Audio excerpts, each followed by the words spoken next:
The next piece of news also involves the Minnesota Vikings, which is kind of interesting. I think one of the reasons, obviously, is because they've struggled a little bit with their identity, and now they're kind of like, this is a rebuilding mood. The next question you have to have is for a guy like Danielle Hunter. So this is Danielle Hunter, who has been under some talks for trades. This is his like kind of whole contract here. The 2018 extension that was basically what, a 5-year, $78 million deal. We're on basically the 6th year of that deal. Maybe it was a 6-year deal, or I can't remember if they extended it or not, but this is currently the deal. Obviously, you see the early years, which were a huge value to the Vikings.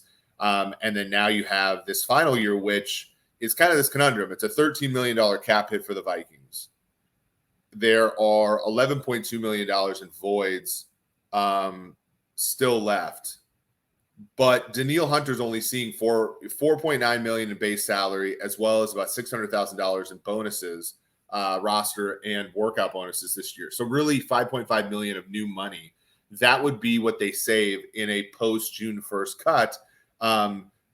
In which case the dead money that they'd have to deal with is that 7.62 million. And then because we're past June 1st, the 5.62 just gets prorated as dead next year. That again, that's the conundrum that the Vikings are in. Danielle Hunter has really deserved a big contract. When you look at his play, the only thing to get worried about, this is my old employer PFF. I feel no negativity towards using their data because it is very good. Just looking here at his stuff now, he missed the 2020 pandemic year. He missed the second half of 2021, but he was incredibly productive in those seasons. And then he came back last year. Really struggled out the gate, about 3 pressures per game kind of the first half of the season, but then he really turned it on. And when you look at 76 pressures and 605 pass rushing snaps, it's a 12.5% pressure rate. That's not as good as what he had in 2019, where he had 97 pressures in 616 pass rushing snaps. That was a career high 15.7% pressure rate, at least since he became a starter. So he's still not back to kind of his peak, but this is a very good edge defender. And one of the things that I studied when I was at PFF, as far as the tracking data and the get offs rates and things like that. If you want to look at that, go ahead and look at my Sloan paper from 2022. Danielle Hunter is one of those guys. He doesn't get off the ball that quickly. He's not like people think of him as a freak athlete, but he doesn't necessarily get off the ball that fast. He does, however, obviously finish plays. I think that there's a couple things that gives rise to. A, he's probably later on in his career going to be a very good secondary defensive end, outside linebacker, so a pass rusher in that way. But B, I think he will age well. I mean, if you're not dependent so much on athleticism to get by, if you're good with your moves and things like that, like I think you can age better. So it's weird. Hunter's never been a lone person in this Vikings defense, maybe except for 2019. Everson Griffin was very much there with him. 2018 was the year that Everson Griffin kind of fell off for a little bit, came back, had his personal issues. But like for the most part, 2015, through 2019, he's working with Everson Griffin.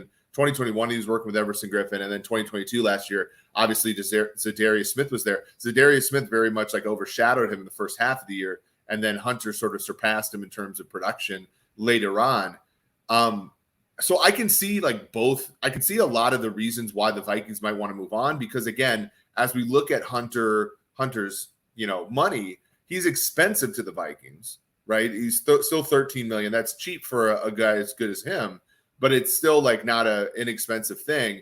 There's not a whole lot you can do to reduce his cap number with an extension, because you're going to have to tack on more bonus money. That's $7.62 million, and each of those $5.62 million in the void years. And sorry, I misspoke a little bit. Next year he would count $11.24 million dead, because the void years happen pre-June 1. So it's actually 11. So he cost $24 million in cap, in cap space the next 2 years. And yet, you look at that base salary, it's only 4.9, there's only 5.5. Like you're going to have to give him a weird looking deal, a long-term deal, to sort of smooth this out and have him not be more expensive this year to the Vikings, which really hurts, I think, because they still have to sign Justin Jefferson. They don't have a ton of cap space to begin with. They still have to sign Justin Jefferson. They still have to, in theory, get a TJ Hawkinson deal done. Now that one might help them with relief because the fifth-year option tag for a guy like him is not necessarily inexpensive.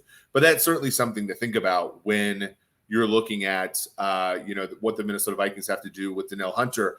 What's really funny again is, again, going back to Hunter stats, one of the things to look at if you're looking at Pro Football Focus and pressures is like you want to, if a guy's a defensive end or outside linebacker, like an edge player, you want him to have more pressures, like more than 10% of his pass rushes be pressures. That's kind of what I would consider to be like a minimal viable pass rusher. Hunter's well over that for the most part, for the majority of his career.